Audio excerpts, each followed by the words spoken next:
दोस्तों, सब्जियों का काम कुछ ऐसा है कि अगर आप थोड़ा सा सूझबूझ से और सब्जियों का सिलेक्शन करते समय अगर थोड़ी सावधानियां रखते हैं और सही तरीके से ये काम करते हैं तो सब्जियों से आप काफ़ी अच्छी कमाई भी कर सकते हैं, बहुत अच्छी कमाई भी कर सकते हैं, या फिर ऐसा भी हो सकता है कि खर्चा निकल पाना भी कई बार मुश्किल हो जाता है। लेकिन ऐसा सिर्फ उन सब्जियों में होता है जिनका सिलेक्शन आप सोच समझ के नहीं करते या फिर आप लोगों की देखा देखी करके सब्जियों का सिलेक्शन करते हैं। सब्जियों का अगर आपके पास अनुभव नहीं है या फिर आपको ये जानकारी नहीं है कि आने वाले सीजन में इनके कितने क्या मंडी भाव रह सकते हैं, कितनी क्या डिमांड आपकी मंडियों में इसकी रह सकती है, अगर इस तरह की जानकारियां होंगी और इस तरह से आप सोच समझ के अगर आप सब्जियों का सिलेक्शन करेंगे तो वो सब्जियां आपको सबसे ज़्यादा कमाई करके दे सकती हैं। सब्जियों का सिलेक्शन सबसे ज़्यादा महत्वपूर्ण होता है। सब्जियां कई तरह की होती हैं। कुछ सब्जियां ऐसी होती हैं जिनमें मंडी भाव हमें काफ़ी ज़ोरदार मिल जाते हैं लेकिन उनका उत्पादन थोड़ा कम निकलता है। कुछ सब्जियां ऐसी होती हैं जिनके मंडी भाव तो आसमान छू रहे होते हैं लेकिन उत्पादन और भी कम बैठता है उनका। और कुछ सब्जियां ऐसी होती हैं जिनके मंडी भाव तो हमें एवरेज मिलते हैं 15, 20, 25 या 30, 35 रुपये मैक्सिमम, इतने मंडी भाव मिलते हैं, लेकिन मुनाफा वो आपकी बाकी सब्जियों से ज़्यादा आपको देखे जा सकते हैं। क्यों? क्योंकि उनका उत्पादन जो है वो बाकी सब्जियों के मुकाबले सबसे ज़्यादा बैठता है। कहने का मतलब ये है कि उत्पादन जिन सब्जियों का सबसे ज़्यादा रहेगा, प्रॉफिट के चांसेस उन सब्जियों में हमें ज़्यादा देखने को मिलेंगे। आज हम जिन दो सब्जियों के बारे में बात करने वाले हैं, इन दोनों सब्जियों को लगाने का फिलहाल जो समय है वो एकदम परफेक्ट समय है। आप चाहे किसी भी एरिया से हैं, इन दोनों सब्जियों को अगर आप इस सीजन में लगाते हैं, जो समय मैं आपको बताऊंगा उस समय तक अगर आप इनकी बुआई कंप्लीट कर लेंगे तो साल भर के अच्छे मंडी भाव और अच्छा उत्पादन ये दोनों सब्जियां आपको दे जाएंगी। जिनमें से पहली हमारी जो फसल है वो है हरी मिर्ची की खेती। हरी मिर्ची की खेती किसान भाई अगर इस बरसात के सीजन में कर लेते हैं तो आप ये मानिए काफ़ी ज़बरदस्त तो उत्पादन आपको इसका मिलता है और आने वाले सीजन में इसके मंडी भाव जो है ना वो आप नोट कर लीजिए, काफ़ी ज़बरदस्त आपको देखने को मिल सकते हैं। शुरुआत से ही आपको 30, 35, 40, 45 या 50, 60 रुपए तक के मंडी भाव अलग अलग मंडियों के हिसाब से मैंने आपको बताया है, यानी कि काफ़ी अच्छे खासे मंडी भाव मिल जाएंगे। और ये फसल लगाने के बाद में करीब सर्दियों तक आपको इनका उत्पादन मिलता रहेगा। अगर बीच में मंडी भाव कभी कभार डाउन भी आ जाएंगे तो बाद में जाकर वापस इसके भाव में सुधार हो सकता है। दिवाली के आसपास हाईएस्ट मंडी भाव आपको इसके मिल जाते हैं। उसके बाद में शादी ब्याह के सीजन शुरू हो जाते हैं दिवाली के आसपास, तो उस समय भी इसकी खचाई काफ़ी अच्छी खासी देखी जाती है मंडियों में, तब भी आपको इसके हाईएस्ट मंडी भाव देखने को मिल सकते हैं। मिर्ची एक ऐसी फसल है जो किसान को कभी भी धोखा नहीं देती है।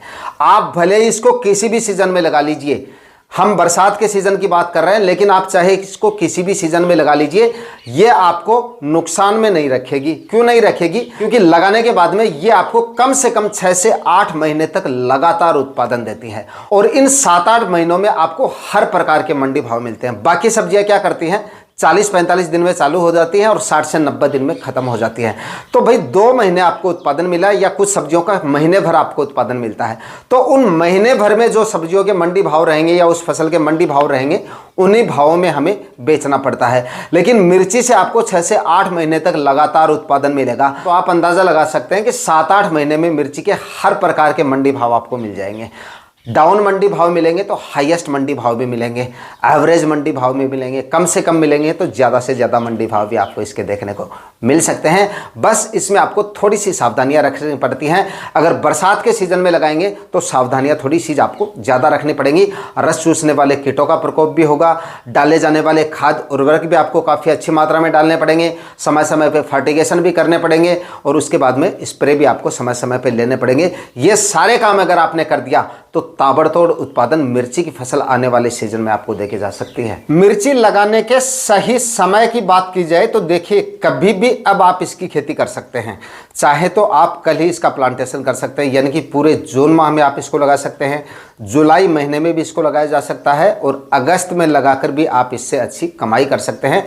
इन तीनों महीनों में उत्पादन भी आपको काफ़ी ज़ोरदार मिल जाता है और मंडी भाव भी काफ़ी ज़ोरदार मिल सकते हैं।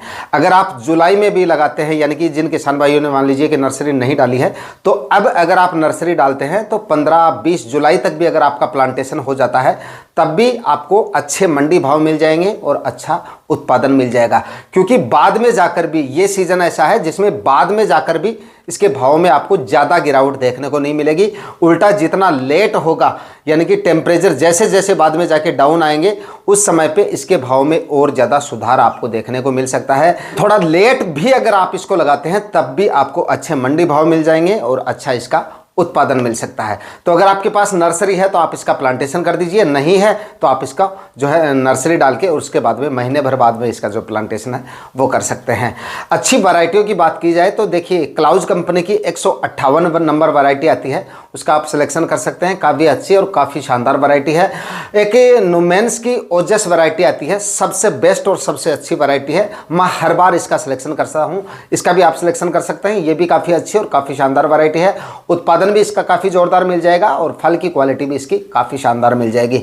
नुमेंस की एक क्रांति आती है, ये भी लगा सकते हैं। उसके बाद में एक एसएन हाईवेज की मिनिमम वैरायटी आती है, ये भी काफ़ी अच्छी है। माहिको की नवतेज वैरायटी आती है, इसका भी आप सिलेक्शन कर सकते हैं। एक सीड प्रो की लाशा वैरायटी आती है, इसका भी आप सिलेक्शन कर सकते हैं। बहुत सारी वैरायटियां हैं जिनका इस समय पे आप सिलेक्शन कर सकते हैं और अच्छा उत्पादन आने वाले इस सीजन में ले सकते हैं। जो किसान भाई इस समय पे मिर्ची लगाने की सोच रहे हैं, उनको 2-3 चीज़ों का विशेष तौर से ध्यान रखना होगा। ज़मीन की तैयारियों का और डाले जाने वाले खाद उर्वरकों का। खाद उर्वरक भी आपको इसमें काफ़ी अच्छी मात्रा में डालने पड़ेंगे, क्योंकि जो मिर्ची की फसल होती है वो मैंने आपको बता दिया था कि लंबी अवधि की फसल होती है, 7-8 महीने तक लगातार आपको उत्पादन देती है। तो लगाने से पहले काफ़ी अच्छी मात्रा में इसमें आपको खाद उर्वरक डालने पड़ेंगे। 5 से 6 ट्राली सड़ी हुई गोबर की खाद आपको डालनी है 1 एकड़ में। 50 से 60 केजी इसमें डीएपी खाद आपको डालनी पड़ेगी। लगभग 30-35 केजी म्यूरेट ऑफ पोटाश डालना है और 20 से 25 केजी यूरिया खाद, 500 ग्राम फंगिसाइड कार्बनडाजिम 50%। ये खाद उर्वरक जितने भी आपको रासायनिक खाद उर्वरक बताए हैं, ये आखिरी कल्टीवेशन से पहले डालने हैं। इससे पहले 2-3 बार जमीन का कल्टीवेशन करना है। एक गहरी जुताई आपने कर ली होगी।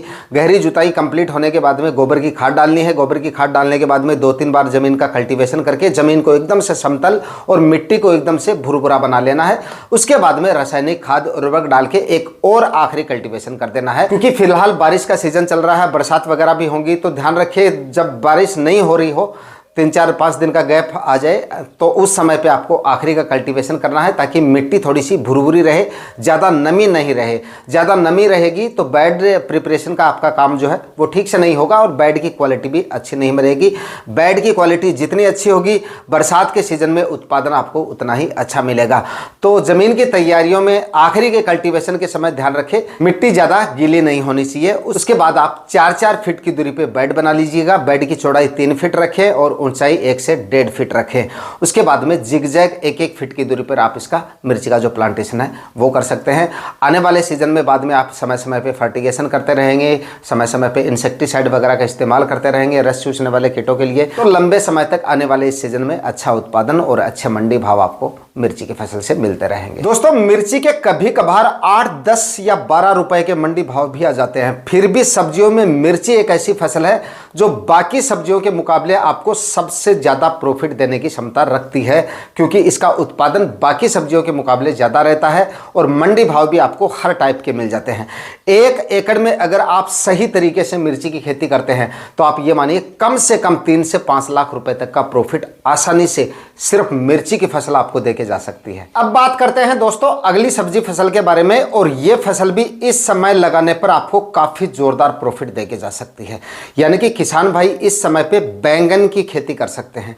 अगर किसान भाई इस समय पे बैंगन की आधुनिक तरीके से खेती करते हैं, सही तरीके से अगर आप फसल लगा दी, तो आप ये मानिए ये फसल भी आने वाले इस सीजन में काफ़ी ज़बरदस्त कमाई आपको करके दे सकती है। मंडी भाव भी इसके पूरी सीजन में काफ़ी ज़ोरदार मिलेंगे आपको।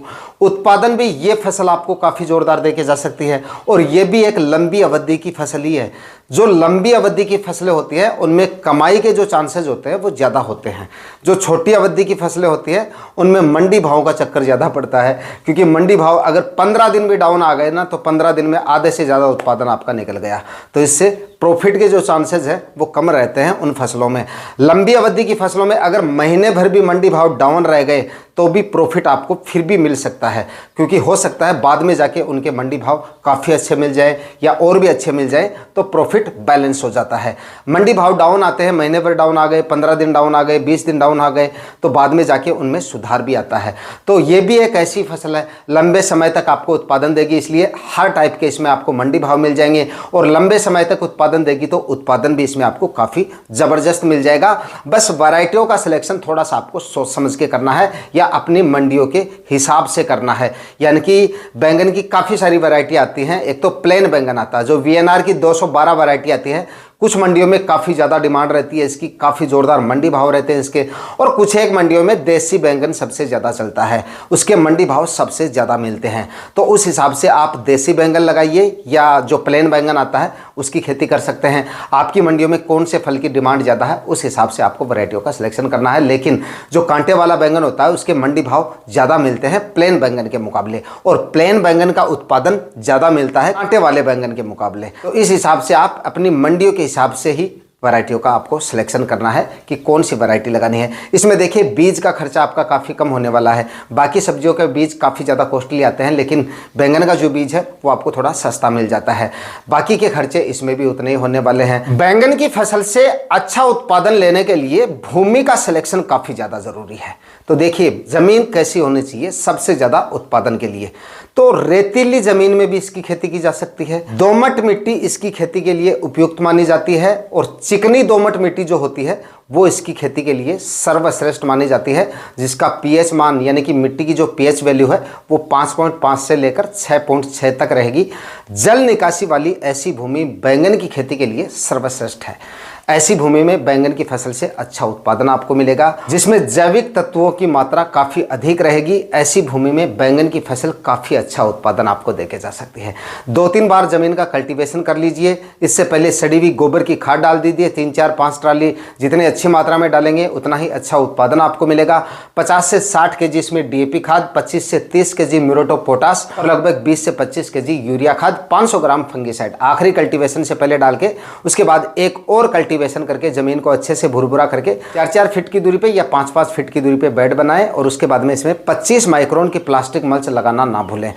प्लास्टिक मल्च दोनों ही फसलों में आपको लगानी है। प्लास्टिक मल्च खास तौर से इस तरह की फसलें अगर आप बरसात के सीजन में लगा रहे हैं तो प्लास्टिक मल्च का होना इनमें काफ़ी ज़्यादा ज़रूरी है, क्योंकि बरसात के सीजन में वरना खरपतवार काफ़ी ज़्यादा परेशान करेगा आपको।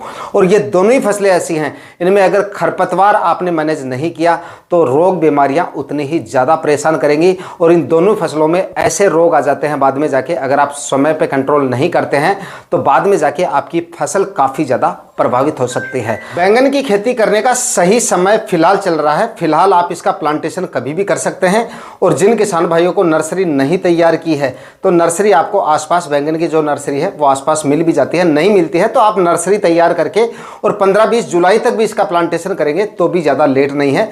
दोनों ही फसलों में ज़मीन का सिलेक्शन आपको काफ़ी ज़्यादा सोच समझ के करना है। अच्छा उत्पादन अगर आपको लंबे समय तक लेना है तो जल भराव जैसी समस्या आपकी भूमि में नहीं होनी चाहिए, जल निकासी की उचित व्यवस्थाएं होनी चाहिए, और दोनों ही फसलों में शुरुआती स्टेज में रस चूसने वाले कीटों का प्रकोप सबसे ज्यादा देखा जाता है। तो जैसे ही आपकी फसलें 20-25 दिन की अवस्था में आए, रस चूसने वाले कीटों का समय समय पे बदल के इंसेक्टिसाइड वगैरह का इस्तेमाल करते रहना है। और बैंगन की फसल में रस चूसने वाले कीटों का प्रकोप होगा, उसके बाद में इसमें जो तना छेदक या फल छेदक हो जाता है, जो सफेद कीड़ा होता है, उसका प्रकोप सबसे ज्यादा देखा जाता है। तो प्रिवेंटिव में ही आप जो इमामेक्टिन, बेंजोएट वगैरह है इस तरह के स्प्रेज लेके और इनको शुरुआती स्टेज में कंट्रोल कर सकते हैं।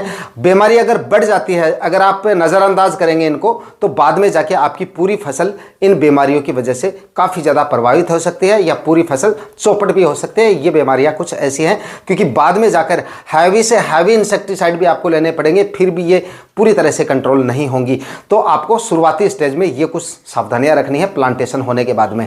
दोनों फसलों के बारे में इस वीडियो में पूरी जानकारी आपके साथ शेयर की है। वीडियो अगर आपके लिए इंफॉर्मेटिव रहा तो इस वीडियो को लाइक और शेयर जरूर कर दीजिएगा। चैनल पे नए हैं तो सब्सक्राइब जरूर कर लीजिएगा। मिलते हैं किसी और वीडियो में नए टॉपिक के साथ, तब तक के लिए जय हिंद, वंदे मातरम।